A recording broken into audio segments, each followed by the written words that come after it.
ગુજરાત વિધાનસભાને બોમ્બથી ઉડાવી દેવાની મળી ધમકી. ગાંધીનગરથી આ સમયના સૌથી મોટા અને ચિંતાજનક સમાચાર સામે આવી રહ્યા છે, જેમાં લોકશાહીના પવિત્ર મંદિર સમાન ગુજરાત વિધાનસભાને બોમ્બથી ઉડાવી દેવાની ધમકી મળતા સમગ્ર રાજ્યનું પોલીસ તંત્ર હરકતમાં આવ્યું છે. આજે સવારે બજેટ સત્રના 20મા દિવસે ગૃહની કાર્યવાહી શરૂ થાય તે પહેલાં જ એક અજાણ્યા ઈમેલ દ્વારા આ ધમકી આપવામાં આવી હતી.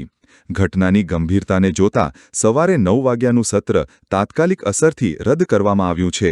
ડીએસપી પિયુષ વાંડાના જણાવ્યા મુજબ તમામ ધારાસભ્યો અને મંત્રીઓને તાત્કાલિક ગૃહની બહાર સુરક્ષિત સ્થળે ખસેડવામાં આવ્યા છે. હાલમાં બોમ્બ ડિસ્પોઝલ સ્ક્વોડ બીડીએસ અને ડોગ સ્ક્વોડ દ્વારા વિધાનસભાના ખૂણે-ખૂણામાં સ્ટેપ બાય સ્ટેપ સઘન ચેકિંગ હાથ ધરવામાં આવી રહ્યો છે. સાયબર ક્રાઇમની ટીમ આ ઈમેલ ક્યાંથી આવ્યો તેની તપાસમાં લાગી છે. ગાંધીનગરના અતિ સુરક્ષિત વિસ્તારમાં બનેલી આ ઘટનાએ સુરક્ષા એજન્સીઓ સામે મોટો પડકાર ઊભો કર્યો છે.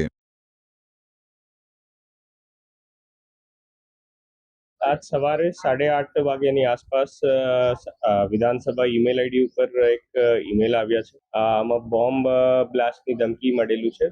પછી પોલીસ એસઓપી મુજબ આખું વિધાનસભા પરિસર ચેક કરવામાં આવેલ છે. 3 બીડીડીએસ ટીમ દ્વારા આખું પરિસર ચેક કરાવીને 10 વાગે વિધાનસભા શરૂ કરવામાં આવે. જો ઈમેલ આવ્યા છે એની વિરુદ્ધ ગુના દાખલ કરવામાં આવશે અને તપાસ કરીને આગળ તપાસ પૂરા ઈમેલ અને અંગ્રેજી ભાષામાં લખેલું છે કે આજે 2 વાગ્યાની આસપાસ વિધાનસભાની અંદર બ્લાસ્ટ કરવામાં આવશે કરીને ઈમેલ હતું, બટ હોક્સ ઈમેલ છે. બધી વિધાનસભા પરિસર પોલીસ ચેક કરી લીધું, એવું કોઈ મટીરિયલ શંકાસ્પદ મળેલ.